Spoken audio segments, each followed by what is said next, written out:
This channel does not promote any violent, harmful, or illegal activities. All content provided by this channel is meant for an educational purpose only. এই মুহূর্তে breaking news, great eastern trading company দিচ্ছে festive sale offer. Lucky draw কন্টেস্টে পেতে পারেন গাড়ি, two wheeler, LED TV, electric kettle, mixer grinder এবং আরো অনেক কিছু। 65% ডিসকাউন্টের সাথে 20% ক্যাশব্যাক, এছাড়াও একটা ইএমআই ফ্রি, আকর্ষণীয় এক্সচেঞ্জ অফার, 10 কোটিরও বেশি উপহার ও ক্যাশব্যাক। এই সুযোগ হাতছাড়া করবেন না। আজই আসুন আপনার নিকটবর্তী গ্রেট ইস্টার্ন ট্রেডিং শোরুমে। খুশির 100 দিন কাটুক গ্রেট ইস্টার্নের সাথে। এসআইআর এর আগে আবারও বিএলও বিতর্কের তৃণমূল। এবার উত্তর 24 পরগনার হিঙ্গলগঞ্জে বিএলও তালিকায় তৃণমূল নেতা, পেশায় শিক্ষক রমেশ চন্দ্র দাস তৃণমূলের অঞ্চল সভাপতি। নিজেদের লোক ঢুকিয়ে ভোটে কারচুপি করতে চায় তৃণমূল, অভিযোগ বিজেপির। আমি কথা বলতে চাইবো আমাদের প্রতিনিধি দীপঙ্করের সঙ্গে। দীপঙ্কর, এসআইআর এর আগে আবারও সেই বিতর্ক এবং যেখানে বিএলও তালিকায় তৃণমূল নেতার নাম রয়েছে, কেন? দেখো, এটা মূলত প্রশাসনিক স্তরে ইলেকশন কমিশনের তরফে এই বিএলওদের চুজ করা হচ্ছে।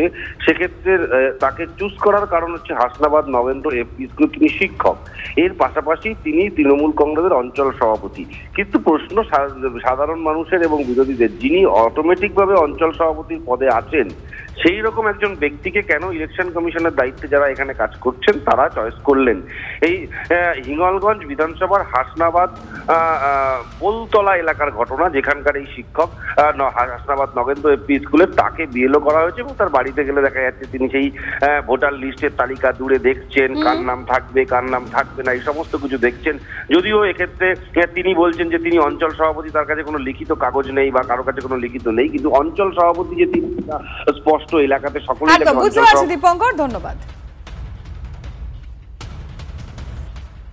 উনি তৃণমূলের কি পদে আছে? ওই বললাম সভাপতি। হ্যাঁ, আগে ছিল আনন্দ সরকার, হ্যাঁ, এখন ও নেই, এখন এই সভাপতি অঞ্চলের। অঞ্চলের সভাপতি কে? ওই রমেশ দাস।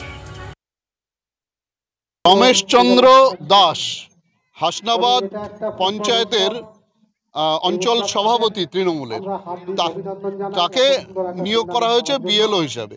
তো তৃণমূল সরকার তো এইটাই চাইছে, তৃণমূলদের জনসমর্থন নেই, এখন নিজেদের লোককে নির্বাচনী প্রক্রিয়ার মাধ্যমে ঢুকিয়ে নির্বাচনকে ম্যানিপুলেট করে জিততে চাইছে। আর এটা শুধু একটা পঞ্চায়েত না, আমাদের কাছে প্রচুর পঞ্চায়েতের প্রচুর বুথে, শুধু হাসনাবাদের 20 নম্বর বুথে এটা হচ্ছে এরকম কোনো ভাবার ব্যাপার নেই। আমাদের কাছে একদম বুথ ধরে ধরে রিপোর্ট এসছে, আমরা তার এগেনস্টে নির্বাচন কমিশনে যাচ্ছি। আমি একজন স্কুল শিক্ষক, সেই হিসেবে আমাকে অ্যাপয়েন্টমেন্ট দিয়েছে। সেই অ্যাপয়েন্টমেন্ট সরকারি নির্বাচন কমিশনের নির্দেশ মোতাবেক আমি সেই অ্যাপয়েন্টমেন্ট পাওয়ার পরে আমি কাজ করছি। আর আমাকে নিয়ে যেটা অকারণে রাজনৈতিক রং লাগানোর চেষ্টা হচ্ছে, আমি একটা দলের সমর্থক। আমি কেন, আমার মনে হয় ভারতবর্ষের যত নাগরিক, যত ভোটার মণ্ডলী, তারা কেউ না কেউ কোনো দলের সমর্থক। সে আমি তৃণমূলের সমর্থক হতে পারি, কিন্তু আমাকে তো লিখিত কোনো, আমার এরকম কোনো তৃণমূল কংগ্রেসের পক্ষ থেকে কোনো অ্যাপয়েন্টমেন্ট লেটার দেওয়া নেই। কিন্তু সেভাবে যেখানে আমার কোনো অ্যাপয়েন্টমেন্ট দেওয়া নেই, আজকে আমি আছি, কালকে আরেকজনকে দলের দায়িত্ব দিতে পারে, সেক্ষেত্রে তো আর আমার বিএলওর কাজের কোনো অসুবিধা হওয়ার কথা না। আর আমি যখন এই কাজটা করার জন্য শপথ নিয়েছি, এখানে দলমত নির্বিশেষে সরকারি গাইডলাইন অনুযায়ী আমি কাজ করব। এক্ষেত্রে কোনো দলমত নির্বিশেষে আমার এখানে কোনো কাজের ক্ষেত্রে আমি কোনো খামতি রাখবো না। বিধায়ক কি বলেছেন শুনবো। বিএলও তো নির্বাচন তো পরবর্তীতে নির্বাচন কমিশনের ইনস্ট্রাকশনে হয়েছে, কারণ আগে তো বিএলও সবকে স্টপ করে দিয়েছিল, আগে তো আইসিডিএস কর্মীরা ছিল। হ্যাঁ, এখন এটা তো করেছেন নির্বাচন কমিশনার, সেটা তো এর ব্যাপারে তো আমাদের কোনো হাত নেই। এটা নির্বাচন কমিশনার বা যারা নির্বাচন বিধি প্রণয়ন করে যারা এটাকে কার্যকারী করছে, অফিসিয়াল দিক তারাই ভালো বলতে পারবে। আজ আলিপুর আদালতে শুরু হবে এসএসসি নিয়োগ দুর্নীতি মামলার বিচার প্রক্রিয়া। পার্থ চট্টোপাধ্যায়, সুবীরেশ ভট্টাচার্য, এসপি সিনহাদের বিরুদ্ধে শুরু হবে বিচার প্রক্রিয়া। ইতিমধ্যেই 8 জন সাক্ষীর নাম আদালতে জমা দিয়েছে সিবিআই। আদালতে আজকে শুরু হবে সাক্ষ্য গ্রহণ।